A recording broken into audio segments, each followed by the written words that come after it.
جب اللہ کی مدد آ جائے اور فتح نصیب ہو جائے، اور اے نبی تم دیکھ لو کہ لوگ فوج در فوج اللہ کے دین میں داخل ہو رہے ہیں، تو اپنے رب کی حمد کے ساتھ اس کی تسبیح کرو اور اس سے مغفرت کی دعا مانگو،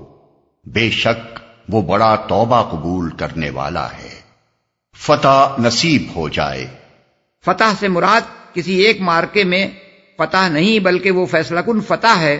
جس کے بعد ملک میں کوئی طاقت اسلام سے ٹکر لینے کے قابل باقی نہ رہے، اور یہ امر واضح ہو جائے کہ اب عرب میں اسی دین کو غالب ہو کر رہنا ہے۔ بعض مفسرین نے اس سے مراد فتح مکہ لی ہے، لیکن فتح مکہ 8 ہجری میں ہوئی ہے، اور اس سورت کا نزول 10 ہجری کے آخر میں ہوا ہے، جیسا کہ حضرت عبداللہ بن عمر رضی اللہ عنہ اور حضرت سرا بنت نبہان رضی اللہ عنہا کی ان روایات سے معلوم ہوتا ہے جو ہم نے دیباچے میں نقل کی ہیں۔ علاوہ بنی حضرت عبداللہ بن عباس رضی اللہ عنہ کا یہ قول بھی اس تفسیر کے خلاف پڑتا ہے کہ یہ قرآن مجید کی سب سے آخری صورت ہے، کیونکہ اگر فتح سے مراد فتح مکہ ہو تو پوری سورہ توبہ اس کے بعد نازل ہوئی تھی، پھر یہ سورت آخری سورت کیسے ہو سکتی ہے؟ بلا شبہ فتح مکہ اس لحاظ سے فیصلہ کن تھی کہ اس نے مشرکین عرب کی ہمتیں پست کر دی تھیں، مگر اس کے بعد بھی ان میں کافی دم خم باقی تھا۔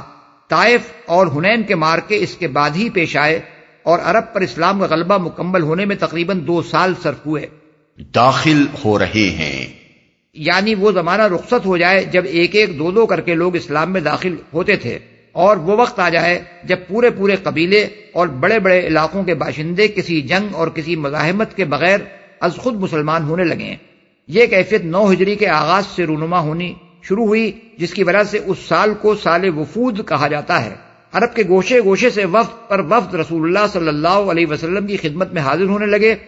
اور اسلام قبول کر کے آپ کے دست مبارک پر بیعت کرنے لگے، یہاں تک کہ 10 ہجری میں جب حضور صلی اللہ علیہ وسلم حجۃ الوداع کے لیے تشریف لے گئے، اس وقت پورا عرب اسلام کے زیر نگیں ہو چکا تھا اور ملک میں کوئی مشرک باقی نہ رہا تھا۔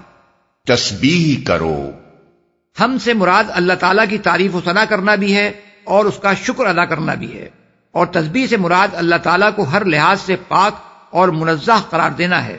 اس موقع پر یہ ارشاد کہ اپنے رب کی قدرت کا یہ کرشمہ جب تم دیکھ لو تو اس کی حمد کے ساتھ اس کی تسبیح کرو۔ اس میں حمد کا مطلب یہ ہے کہ اس عظیم کامیابی کے متعلق تمہارے دل میں کبھی اس خیال کا کوئی شائبہ تک نہ آئے کہ یہ تمہارے اپنے کمال کا نتیجہ ہے، بلکہ اس کو سراسر اللہ کا فضل و کرم سمجھو، اس پر اس کا شکر ادا کرو، اور قلب و زبان سے اس امر کا اعتراف کرو کہ اس کامیابی کی ساری تعریف اللہ ہی کو پہنچتی ہے۔ اور تسبیح کا مطلب یہ ہے کہ اللہ کو اس سے پاک اور منزہ قرار دو کہ اس کے کلمے کا بلند ہونا تمہاری کسی سعی و کوشش کا محتاج یا اس پر منحصر تھا۔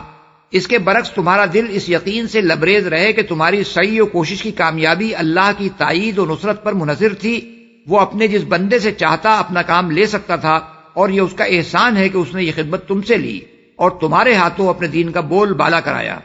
اس کے علاوہ تسبیح یعنی سبحان اللہ کہنے میں ایک پہلو تعجب کا بھی ہے۔ جب کوئی محیر العقول واقعہ پیش آتا ہے تو آدمی سبحان اللہ کہتا ہے، اور اس کا مطلب یہ ہوتا ہے کہ اللہ ہی کی قدرت سے ایسا حیرت انگیز واقعہ رونما ہوا ہے، ورنہ دنیا کی کسی طاقت کے بس میں نہ تھا کہ ایسا کرشمہ اس سے صادر ہو سکتا۔ مغفرت کی دعا مانگو، یعنی اپنے رب سے دعا مانگو کہ جو خدمت اس نے تمہارے سپرد کی تھی اس کو انجام دینے میں تم سے جو بھول چوک یا کوتاہی بھی ہوئی ہو اس سے چشم پوشی اور درگزر فرمائے۔ یہ ہے وہ ادب جو اسلام میں بندے کو سکھایا گیا ہے۔ کسی انسان سے اللہ کے دین کی خواہ کیسی ہی بڑی سے بڑی خدمت انجام پائی ہو، اس کی راہ میں خواہ کتنی ہی قربانیاں اس نے دی ہوں، اور اس کی عبادت و بندگی بجا لانے میں خواہ کتنی ہی جانفشانیاں اس نے کی ہوں، اس کے دل میں کبھی یہ خیال تک نہ آنا چاہیے کہ میرے اوپر میرے رب کا جو حق تھا وہ میں نے پورا کا پورا ادا کر دیا ہے، بلکہ اسے ہمیشہ یہی سمجھنا چاہیے کہ جو کچھ مجھے کرنا چاہیے تھا وہ میں نہیں کر سکا،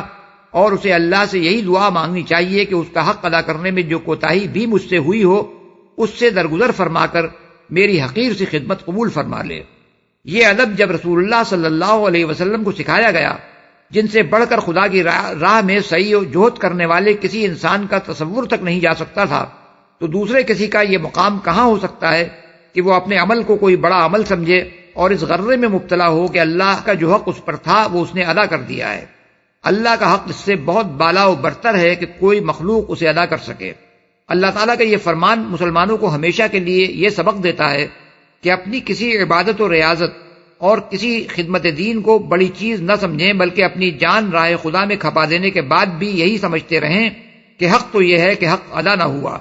اسی طرح جب کبھی انہیں کوئی فتح نصیب ہو، اسے اپنے کسی کمال کا نہیں بلکہ اللہ کے فضلی کا نتیجہ سمجھیں، اور اس پر فخر و غرور میں مبتلا ہونے کے بجائے اپنے رب کے سامنے عاجزی کے ساتھ سر جھکا کر حمد و تسبیح اور توبہ و استغفار کریں۔